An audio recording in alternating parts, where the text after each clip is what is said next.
Olá, o Imigrante.com vai conversar agora com o médico radiologista Renato Gama, que vai falar um pouco sobre o diagnóstico por imagem. Olá, doutor, seja bem-vindo ao Imigrante.com. Olá, obrigado pelo convite.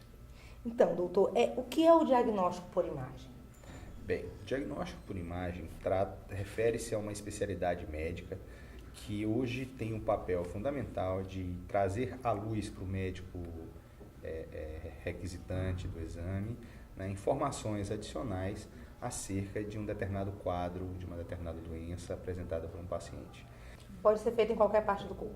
Pode ser feito em qualquer parte do corpo, né? Cada exame de imagem tem sua indicação, né? Então, todas as pessoas podem ser submetidas a diagnóstico por imagem, desde que bem indicado, né? Então, assim, não tem nenhuma pessoa que de repente não possa passar por esse procedimento. Qualquer pessoa pode passar. As várias categorias de diagnóstico por imagem, né, elas são direcionadas de forma a ajudar o máximo possível, né? Hoje, o principal contraindicação assim, de algum exame são pacientes com marca-passo que não podem se submeter à ressonância magnética. Mas isso não quer dizer que ele não possa ser submetido a exames de radiologia geral, tomografia computadorizada, né? Claro que se for estritamente necessário um exame de ressonância magnética, isso vai ficar um pouco, o diagnóstico fica aquém do habitual. Quais são os principais tipos de exame na área de diagnóstico por imagem?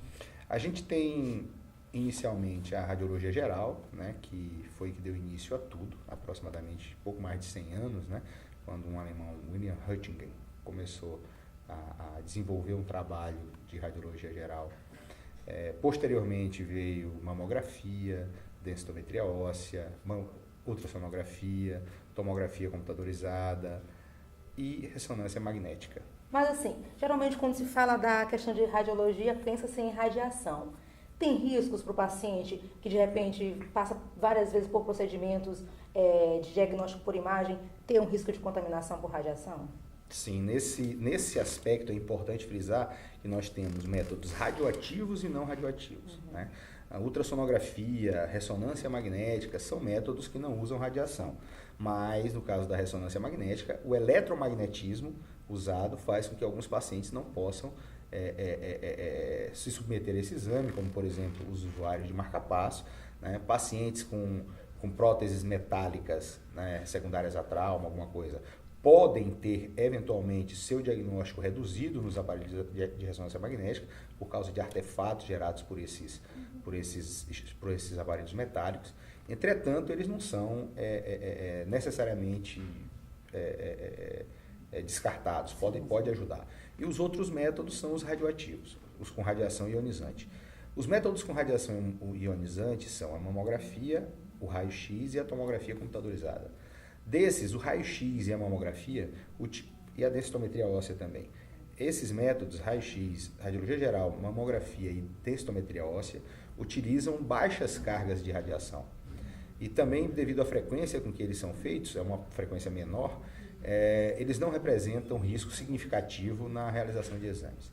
O grande dilema hoje está na tomografia computadorizada multislice. O que tem que ser visto é o seguinte, é a parcimônia. Você tem que utilizar o método quando bem adequado, e isso não é razão para não se fazer tomografia.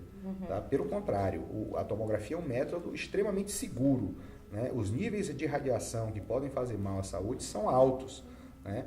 O que você tem o que tem de ser combatido não é o método, mas o abuso. Para o profissional da área da saúde também é um risco, porque você tem que se submeter a uso de um equipamento chamado dosímetro, que mede a radiação que você é exposto mensalmente.